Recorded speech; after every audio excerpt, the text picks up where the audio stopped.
So இந்த வீடியோவில் நம்ம என்ன பார்க்க போறோம் பார்த்தீங்கன்னா ஃபால்ட் ஃபைண்டிங் வந்து பார்க்க போறோம். கஸ்டமர் உங்ககிட்ட ஒரு மொபைல் தராரு, அந்த மொபைல் வந்து சாஃப்ட்வேர் கம்ப்ளைண்டா ஹார்ட்வேர் கம்ப்ளைண்டா, சாஃப்ட்வேர் கம்ப்ளைண்டா இருந்தால் எப்படி ரெடி பண்றது, ஹார்ட்வேர் கம்ப்ளைண்டா இருந்தால் எப்படி ரெடி பண்றது. இப்போதான் ஒரு பிகினர் லெவலில் மொபைல் கடை வச்சிருக்கேன், இப்போதான் ஒரு பிகினர் லெவலில் ஸ்டார்ட் பண்றேன். ஸோ எனக்கு இப்போதான் வந்து நான் ஸ்டார்டிங் ஸ்டேஜில் இருக்கலாம் வந்து பார்த்தீங்கன்னா ரொம்ப ஈஸியாக இருக்கும் இந்த வீடியோ. ஸோ ஸ்கிப் பண்ணாமல் பாருங்க, அப்போதான் உங்களுக்கு வந்து ரொம்ப எளிமையாக வந்து புரியும். ஸோ உங்களுக்கு ஈஸியாக புரியுற மாதிரி தான் நான் வந்து சொல்லி தருவேன். ஸோ உங்களுக்கு வந்து எளிமையாக புரியும். இன்னும் நம்ம சேனலை வந்து சப்ஸ்கிரைப் பண்ணாமல் தான் மறக்காம சப்ஸ்கிரைப் பண்ணிக்கோங்க. அப்போ தான் நம்ம போகிற வீடியோஸ்லாம் உங்களுக்கு நிறைய வரும். நெக்ஸ்ட் நீங்களும் நிறைய லேர்ன் பண்ண முடியும், எனக்கு தெரிஞ்சது நானும் உங்க கூட ஷேர் பண்ண முடியும். ஓகேங்களா?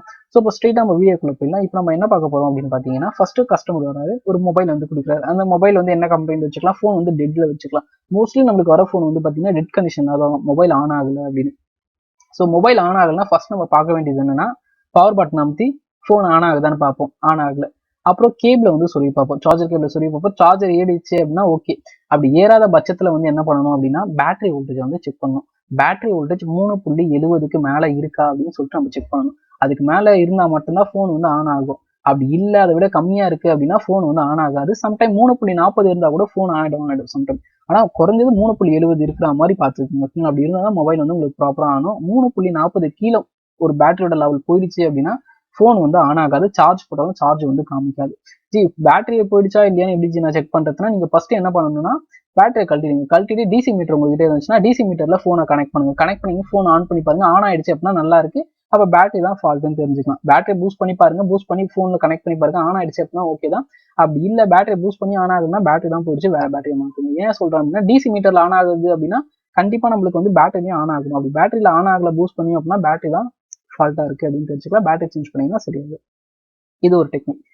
நான் செக் பண்ணி பார்த்தேன், பேட்டரி நல்லா இருக்கு, டிசி மீட்டர்ல கனெக்ட் பண்ணி பார்த்தேன், அதுல ஆன் ஆகல, பேட்டரியும் ஆன் ஆகல, ஆனா பேட்டரி நல்லா தான் இருக்கு அப்படின்னு வச்சுக்கலாம். ஓகேங்களா?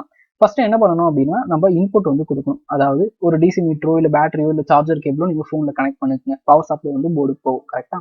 ஸோ ஃபர்ஸ்ட் என்ன பண்ணுங்க, நம்ம கனெக்ட் பண்ணிருக்கோம் பார்த்தீங்கன்னா கனெக்டர், அதுல இருந்து பவர் ஐசிக்கலாம் பவர் சப்ளை போகுதான்னு சொல்லிட்டு மல்டிமீட்டரை வச்சு செக் பண்ணி பாருங்க. ஓகேங்களா? அதாவது பிளாக் ரோப் எடுத்து கிரவுண்ட்லயும் ரெட் ரோப் வச்சு ஒவ்வொரு காம்பனண்ட்லயே வச்சு பாருங்க, வோல்டேஜ் வந்து வருதா எல்லாத்துக்குமே அப்படின்னு. எதெல்லாம் ஒன்றுல வராம கண்டிப்பா இருக்கும். அப்படி வரல அப்படின்னா ட்ராக் என்ன கட் ஆயிருக்கா, இல்ல ஷார்ட் ஆயிருக்கா, இல்ல இந்த காம்பனண்ட் வந்து பஸ்ட் ஆயிருக்கா, அந்த மாதிரி பாருங்க. பஸ்ட் ஆயிருந்தா வேற காம்பனண்ட் வந்து சேஞ்ச் பண்ணிக்கலாம். ரொம்ப சிம்பிள். இல்ல அதெல்லாம் நல்லா தான் இருக்கு, போன்ல எல்லா இடத்துலயும் எனக்கு வோல்டேஜ் வந்து நல்லாவே வருது, ஆனா போன் ஆகுது அப்படின்னா என்ன பண்ணா, பவர் பட்டனை நீங்க செக் பண்ணி ஆகும். பவர் பட்டன் வந்து ப்ராப்பரா ஒர்க் ஆகுதான்னு பாருங்க. பவர் பட்டன் ப்ராப்பரா ஒர்க் ஆகல அப்படின்னா உங்களுக்கு இந்த இஷ்யூ வரும். அப்படி இல்லைன்னா பவர் பட்டன் வந்து ஷார்ட் ஆயிருக்கலாம், கட் ஆயிருக்கலாம், இல்ல வாட்டர் டேமேஜ் ஆயிருக்கலாம், இல்ல பட்டன் வந்து போயிருக்கலாம். ஸோ அந்த மாதிரி இருந்தாலுமே உங்களுக்கு வந்து ஆன் ஆகாது. ஸோ என்ன பண்ணுங்க, டியூசரை வச்சு அந்த பவர் பட்டனை ஷார்ட் பண்ணி ஆன் பண்ணி பாருங்க. மோஸ்ட்லி ஃபோன் வந்து ஆன் ஆகிடும், பவர் பட்டன் கம்ப்ளைண்டா இருந்தா. ஸோ இது ஒரு வகை. ஸோ இன்னொரு வகை என்னன்னு பாத்தீங்க அப்படின்னா, எல்லாமே கரெக்டா தான் இருக்கு, பட் ஆனா ஃபோன் வந்து ஆன் ஆகல அப்படின்னா நீங்க ஐசியை வந்து செக் பண்ணி ஆகணும். பவர் ஐசி நல்லா இருக்கா இல்லையான்னு செக் பண்றதுக்கு ஈஸியான வே என்னன்னா, கம்ப்யூட்டரை எடுத்துக்கோங்க, டிவைஸ் மேனேஜர் ஓப்பன் பண்ணிட்டு போனை சுவிச் ஆஃப் பண்ணிட்டு வால்யூம் அப் வால்யூம் டவுன் பிடிச்சி கேபிள் சொல்லுவீங்க. உங்களுக்கு டிவைஸ் மேனேஜர் எதனா ஒரு போர்ட் வந்து காமிக்குது அப்படின்னா ஃபோன் வந்து நல்லா இருக்கு. மீடியாடெக், குவால்காம் இல்ல ஏடிபி சம்திங் ஏன்னா ஒரு போர்ட் டிடெக்ட் ஆகுது அப்படின்னா ஃபோன் வந்து நல்லா இருக்கு, போர்டு நல்லா இருக்கு, பவர் ஐசி நல்லா இருக்குன்னு சொல்லிட்டு ஈஸியா நீங்க வந்து தெரிஞ்சுக்கலாம். ஸோ அதுக்கப்புறம் அடுத்த கட்டத்துக்கு நீங்க வந்து செட்டப் ஆகலாம். இப்போ வந்து என் ஃபோன் வந்து ஷார்ட்ல இருக்குது, எனக்கு தெரிஞ்சிச்சு ஷார்ட் ஆஃப் ஷார்ட்டானு கண்டுபிடிக்கிறது உங்களுக்கே ஈஸியா தெரியும். ஸோ மல்டிமீட்டரோட பிளாக்கையும் ரெட்டையும் எடுத்து ஃபோனோட பேட்டரி கனெக்டர் இருக்கு பார்த்தீங்களா, அதில் வச்சிங்க அப்படின்னா உங்களுக்கு வந்து சவுண்டு கேட்கும். ரெண்டு சைடு மாற்றி மாற்றி வச்சாலுமே ரோப்பை உங்களுக்கு சவுண்டு கேட்குன்னா ஃபுல் ஷார்ட்ல இருக்குன்னு தெரிஞ்சிடும். அப்போ ஈஸியாக வந்து நீங்கள் ஃபைன் பண்ணிடலாம், சம்திங் ஏதோ ஒரு காம்பனண்ட் தான் ஷார்ட்ல இருக்கு அப்படின்னு. ஸோ உங்ககிட்ட பேஸ்ட் இருந்ததுன்னா லூசின் பேஸ்ட் வந்து இது மேலே தடவுனீங்க அப்படின்னா அதுக்கப்புறம் பவர் சப்ளை கொடுங்க. பவர் சப்ளை கொடுத்தீங்கன்னா எந்த இடத்துல வந்து ஷார்ட்ல இருக்கோ அது மட்டும் என்ன ஆகும், லைட்டா அப்படியே மெல்ட் ஆகும். அந்த காம்பனண்ட் மேல இருக்கிற பேஸ்ட் மட்டும் மெல்ட் ஆகும். அதை வச்சு நீங்க கண்டுபிடிச்சலாம். ஸோ அந்த இடத்துல தான் உங்களுக்கு ஃபால்ட்டா இருக்கு. நெக்ஸ்ட் அதுல வந்து லைட்டா ஸ்மோக் வரும் நீங்க பேஸ்ட்டை தடவுனதுக்கு அப்புறம். ஸோ எந்த ரொம்ப ஹீட் ஆகுதோ அது வந்து ஸ்மோக்கும், நெக்ஸ்ட் அது வந்து லைட்டா மெல்ட் ஆகும். அதை வச்சு நீங்க அந்த காம்பனண்ட் வந்து டேமேஜ்ல இருக்கு, வேற ரீப்ளேஸ்மெண்ட் பண்ணணும் அப்படின்னு சொல்லிட்டு தெரிஞ்சுக்கலாம். மோஸ்ட்லி கெப்பாசிட்டரா இருந்ததுன்னா உடச்சி விட்டு மொபைல் ஆன் பண்ணி பாருங்க, ஆன் ஆயிடுச்சுன்னா ஓகே தான். அப்படின்னா கெப்பாசிட்டர் ரீசேஞ்ச் பண்ணி பாருங்க. இல்ல எனக்கு ஐசில இருந்து போகுதுன்னா ஐசியை தான் நீங்க வந்து சேஞ்ச் பண்ணி ஆகணும். இல்ல எனக்கு இது பேஸ்லாம் போட்டு கண்டுபிடிக்க கஷ்டமா இருக்குன்னா போன வீடியோ போட்டிருப்பேன் தெர்மல் கேமரா வச்சு கண்டுபிடிக்கிறது அப்படின்னு. ஸோ அந்த வீடியோ பார்க்கணும், ஐ பட்டனை தர அதை கிளிக் பண்ணி பார்த்துருக்கோம். அந்த கேமரா வச்சு நீங்க எந்த இடத்துல ரொம்ப ஹீட்டா இருக்கு அப்படின்னு சொல்லிட்டு ஈஸியா வந்து கண்டுபிடிச்சலாம். எந்த காம்பனண்ட் வந்து ஷார்ட்ல இருக்கணும் கண்டுபிடிச்சலாம். அந்த காம்பனண்ட்டை மட்டும் நீங்க ரீப்ளேஸ்மெண்ட் பண்ணிட்டீங்க அப்படின்னா ஃபோன் வந்து பக்காவா ஆன் ஆயிடும். ஸோ இது வந்து ஃபுல்லி வந்து பார்த்தீங்கன்னா ஹார்ட்வேர் அப்படி சொன்னேன். கரெக்டா?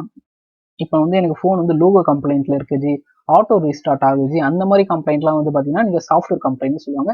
அதுக்கு என்ன பண்ணுவோம், என்ன மாடலோ அந்த மாடலுக்கான ஃபிளாஷ் ஃபைலை டவுன்லோட் பண்ணி நீங்க ஃபிளாஷ் பண்ணீங்க அப்படின்னா சரியாயிடும். உங்களுக்கு சாஃப்ட்வேர் பத்தி தெரியல, ஃபிளாஷை பத்தி தெரியலன்னா ஆல்ரெடி நிறைய பிளேலிஸ்ட்லாம் வந்து பார்த்தீங்கன்னா நம்மளோட வீடியோல வந்து போட்டிருக்கோம். அதோட பிளேலிஸ்ட் தர கம்ப்ளீட் சாஃப்ட்வேர் கோர்ஸே வந்து பார்த்தீங்க அப்படின்னா அந்த வீடியோ போட்டிருக்கோம். நீங்க அதை வந்து பார்த்துருக்கீங்க. ஃபிளாஷ் பண்றது எப்படின்னு தெரியலனாலும் பரவாயில்ல, அதுலேயே வந்து நாங்கள் டீச் பண்ணியிருக்கோம். நீங்க அதை பார்த்து நீங்க வந்து தெரிஞ்சுக்கலாம். ஓகேங்களா? ஸோ இப்போ வந்து அப்போலாம் எம் சீரிஸ்ல வந்து பாத்தீங்க அப்படின்னா சாஃப்ட்வேர் கம்ப்ளைண்ட் இருந்தாலுமே ஆட்டோ ரிஸ்டார்ட் ஆகும், லோகோ கம்ப்ளைண்ட் வரும். அதே சமயத்துல போர்டு கம்ப்ளைண்ட்ல இருந்தாலுமே உங்களுக்கு ஆட்டோ ரிஸ்டார்ட் ஆகும், இஎம்சி இஷ்யூ இருந்தாலுமே உங்களுக்கு ஆட்டோ ரிஸ்டார்ட் ஆகும். நீங்க சாஃப்ட்வேர் ஃபர்ஸ்ட் போட்டு பாருங்க, சாஃப்ட்வேர் போட்டாலே மோஸ்ட்லி சரியாயிடும். அது சரியாகாத பட்சத்துல இஎம்சி ஐசி வந்து ரீபாலிங் பண்ணி அப்படின்னா சரியாயிடும். ஸோ இப்போ இந்த வீடியோல வந்து பாத்தீங்க அப்படின்னா உங்களுக்கு நிறைய விஷயங்கள் தெரிஞ்சிருக்கும், கத்துக்கிட்டு இருக்கீங்க, புரிஞ்சிருக்கும் அப்படின்னு நம்புறேன். ஸோ ஏதாவது உங்களுக்கு புரியல அப்படின்னா கீழே வந்து கமெண்ட் பண்ணுங்க.